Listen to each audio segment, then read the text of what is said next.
Now, if we're going to take a look at a matchup that jumps off the page for me as a spotlight on this card, I think that there's a matchup between two young featherweights that is worth everybody's time to have your eyes on it on Saturday night. That's the matchup between Ilia Topuria and Charles Jourdain.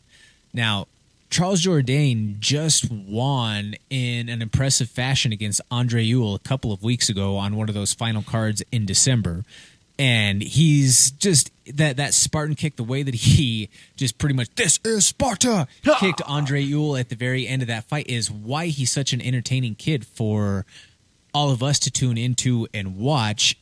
But there's, and it's no disrespect to Andre, but there's a measurable difference in terms of caliber of competition between Andre Ewell, who's typically a 35er who fought up, versus a guy in Ilia Topuria, who is a savage. He is an absolute murderer. He is a guy who has put two bona fide vets, separated them from consciousness, and made them wake up in an ambulance. So, Urban Dictionary, for everyone else that what Jordan just said, is there's levels to this, B. There's levels to this. There's levels to this. And Charles Jourdain he's kind of jumping up a couple levels here to take on a guy like Ilia Topuria. Like you said, he has that power to separate you from consciousness. He's tough. He's durable. He has great grappling. And you even mentioned this earlier, like, what is in it for Charles Jourdain to take this fight? What is the benefit of taking this fight? Maybe puts you in good graces with the bosses. They need to fill this fight. Maybe he's making a lot of money. Maybe he got a new contract. There has to be something in this fight that Charles Jourdain sees that he can capitalize on, or he doesn't take this fight after he just had that awesome win over Andre Ewell not too long ago.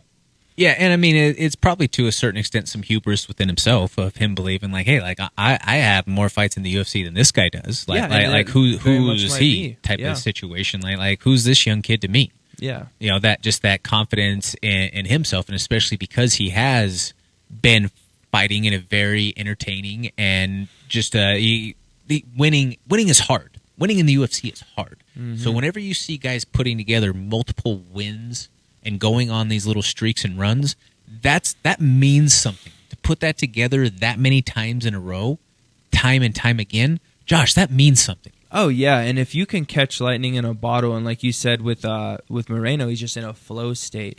Well, after having that awesome fight, maybe Charles Jourdain is just feeling it right now. He's like, well, I want to keep this going. I want to keep this rolling. I don't want to sit out for a couple months and lose that momentum. Momentum's huge. Right.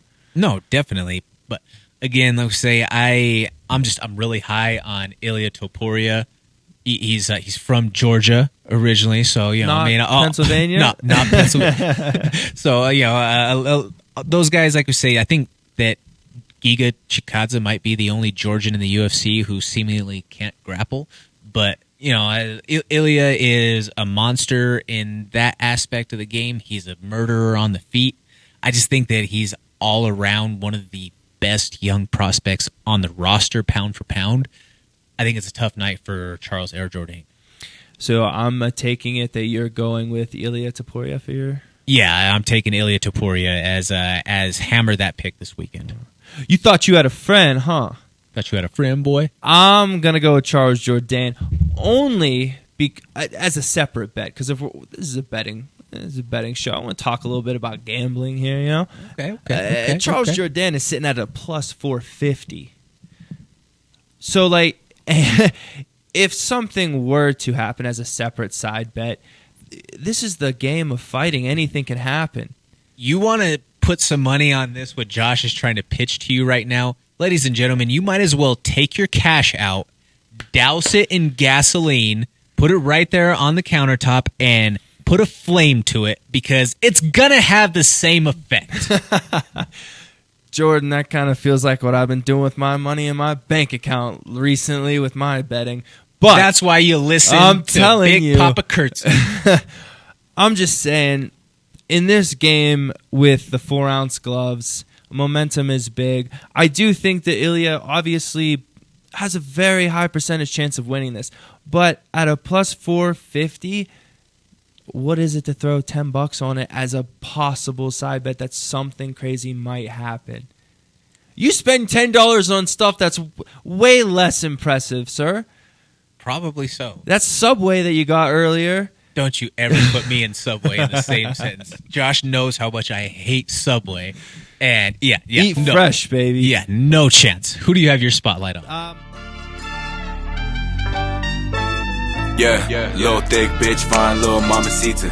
Always cooling by the pool, drinking margaritas. Yeah, it's pippin' over here and we ain't tripping over pesos. I know it's good now, but luego I can never show no love to a faker.